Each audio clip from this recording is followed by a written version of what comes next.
दोस्तों हमने class 9th का प्रश्नावली 1.1 यानी कि चैप्टर 1 का प्रश्नावली 1.1 जो पिछली वीडियो में हमने सॉल्व कर लिया था। तो अब इसके बाद आता है प्रश्नावली 1.2।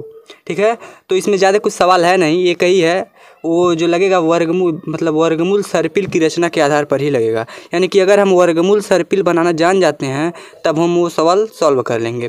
ठीक है, तो दोस्तों आज हम लोगों को ये कहिए कि प्रश्नावली 1.2 में कुछ और नहीं, बस केवल वर्गमूल सर्पिल की रचना करना पड़ना है। ठीक है, तो चलिए स्टार्ट करते हैं वीडियो को बिना किसी देर किए।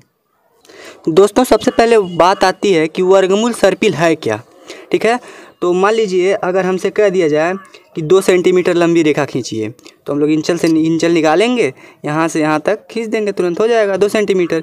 लेकिन भाई अगर कह दिया जाए कि करड़ी में 2 सेंटीमीटर लंबी रेखा खींचिए, तो इंचल पे देखो कहाँ दिया है करड़ी में, तो करड़ी में दो थोड़ी ना देता है इंचल पे। ठीक है, तो करड़ी में 2 सेंटीमीटर, करड़ी में 3 सेंटीमीटर, करड़ी में 4 सेंटीमीटर, वो तो 2 के बराबर होगा, करड़ी में 5 सेंटीमीटर, करड़ी में 6 सेंटीमीटर, इन सभी का रचना जो है ना हम लोग वर्गमूल सर्पिल के आधार पर करते हैं। ठीक है, तो बुक में जो सवाल दिया है वो करड़ी में 5 की रचना किया है। ठीक है, तो हम जान जाएंगे कि कैसे रचना होता है, तो उस आधार पर हम करड़ी के अंदर कितना भी संख्या रहे, ठीक है, तो उसकी रचना कर सकते हैं। तो चलिए आज वर्गमूल सर्पिल हम लोग पढ़ने वाले हैं। तो वर्गमूल सर्पिल बनाने के लिए सबसे पहले क्या करते हैं देखिए, तो इसमें देखिए वर्गमूल सर्पिल बनाने के लिए सबसे पहले हम लोग 1 सेंटीमीटर की लंबी रेखा खींचेंगे। ठीक है, मैं थोड़ा इस साइड से बना रहा हूँ तो रेखा खींचने में थोड़ा बहुत कभी कभी गड़बड़ हो सकता है, तो उसको आप लोग इग्नोर करिएगा। देखिए सबसे पहले 1 सेंटीमीटर लंबी रेखा खींचेंगे। ठीक है, अब हमको करड़ी में 2 सेंटीमीटर लंबी रेखा की रचना करना है सबसे पहले। तो इसके लिए देखिए अब इस रेखा का जो है, इस छोटे से रेखा का प्रारंभिक बिंदु अगर हम इसको O मान लेते हैं और इसको A मान लें, ठीक है, तो अंतिम बिंदु A है। तो ठीक है, अब देखिए बिंदु A पर हमको क्या करना है, एक 90 अंश का कोण बनाते हुए फिर 1 सेंटीमीटर लंबी रेखा खींचना है। तो 90 अंश का कोण बनाने के लिए हम लोग लंगड़ा प्रकार का प्रयोग करेंगे तो बहुत ही भद्दा हो जाएगा, तो हम लोग चांदा का प्रयोग कर लेते हैं। उम्मीद कर रहा हूँ चांदे द्वारा आप लोग बना ही लेते होंगे 90 अंश का कोण। ठीक है, तो देखिए 90 अंश का कोण बनाने के लिए ऐसा कुछ करके ये वाली रेखा सीधी होनी चाहिए, ये वाली, और फिर यहाँ पे से ट्रिक करते हैं। अब हमको 90 अंश का कोण बनाते हुए केवल 1 सेंटीमीटर लंबी रेखा चाहिए। ठीक है, तो यहाँ से इन दोनों बिंदुओं को एक सीध मिलाएंगे इंचल के। ठीक, 1 सेंटीमीटर लंबी रेखा चाहिए, तो 6 से 7 के बीच कर दीजिए, 1 सेंटीमीटर हो गया। ठीक है, अब देखिए अब यहाँ से इसको मिला देते हैं, यहाँ से इसको मिला देते हैं, उल्टा पड़ जा रहा है, सही से बैठ नहीं रहा है। देखिए अब ये जो मिला मान लीजिए बी है। ठीक है, तो ये जो रेखा प्राप्त हुई ये √2 सेंटीमीटर हो गई। ठीक है, तो देखिए करड़ी में 2 सेंटीमीटर लंबी रेखा हम लोग रचना कर दिए हैं। अब देखिए अब करड़ी में 3 सेंटीमीटर रेखा लंबी रेखा की रचना कैसे होगी। ठीक है, तो उसके लिए सबसे पहले क्या करेंगे, ये जो अब हम लोग ये OB अब निकाले हैं ना, इस पे एक 90 अंश का कोण बनाते हुए 1 सेंटीमीटर लंबी रेखा खींचेंगे। तो देखिए 90 अंश का इस पे कोण बनाती हुई 90 अंश का कोण बनाती हुई 1 सेंटीमीटर लंबी रेखा हमको खींचना है। तो 8 से 7 ये हो गया। ठीक है, फिर इसको मान ले रहे हैं C है, तो अब इसको इससे मिला देंगे, O को C से, O को C से मिलाएंगे।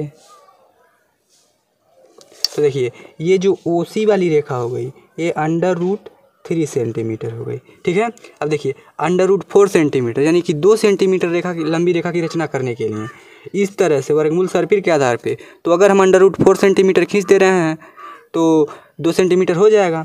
तो इसके लिए क्या करते हैं, तो ये जो अब OC वाली रेखा प्राप्त हुई है इस पर फिर 90 अंश का कोण बनाती हुई एक रेखा 1 सेंटीमीटर लंबी रेखा खींचेंगे। ठीक है, तो यहाँ देखिए 90 अंश का कोण यहाँ बन रहा है ऐसा कुछ, फिर 1 सेंटीमीटर लंबी रेखा हमको खींचनी है।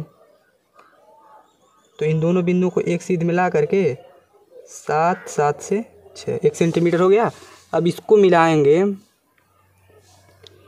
तो ये 2 सेंटीमीटर लंबी रेखा हो गई। देखिए D, ये देखिए 2 सेंटीमीटर हुई कि नहीं, करेक्ट 2 सेंटीमीटर हुआ, यानी हम लोग सही बना रहे हैं। ठीक है, देखिए ठीक, अब देखिए करड़ी में 4 इसको कहेंगे, क्योंकि करड़ी में 4 ही 2 सेंटीमीटर के बराबर होता है। तो पहले करड़ी में 2 हुआ ये वाला, करड़ी में 3 हुआ ये वाला, करड़ी में 4 हुआ ये वाला। अब करड़ी में 5 की रचना करना है तो फिर यहाँ 90 अंश का कोण बनाते हुए 1 सेंटीमीटर लंबी रेखा खींचिए। तो देखिए 90 अंश का कोण बनाते हुए 1 सेंटीमीटर लंबी रेखा हम लोगों को खींचना है। सबसे पहले कुछ इस तरह से लाएंगे, ये तो आप लोग जानते ही होंगे। 90 अंश का कोण बनाने के लिए दोनों बिंदुओं को एक सीध में लाते हुए 1 सेंटीमीटर हमको चाहिए ना, 7 से 8 के लिए। अब देखिए, अब यहाँ से इसको मिला देंगे तो ABCDE, इसको E मान लीजिए, ठीक है। अब ये जो रेखा हो गई OE, ये हो गई √5 सेंटीमीटर, ठीक है। अब देखिए, इसी तरह से आप √6 सेंटीमीटर की रचना करना है तो यहाँ से 90 अंश का कोण बना के 1 सेंटीमीटर खींचिए, फिर मिला देंगे, वो √6 हो जाएगा। फिर √7 का रचना करना है तो यहाँ से 1 सेंटीमीटर लंबी रेखा खींच के मिला देंगे, वो √7 हो जाएगा, ठीक है। तो मैं वीडियो पॉज करके बना के आपको दिखा दे रहा हूँ किस तरह की संरचना बनेगी। आप बनाते चले जाएंगे, बढ़ते चली जाएगी, ठीक है। तो आप लोग आगे बना लीजिएगा।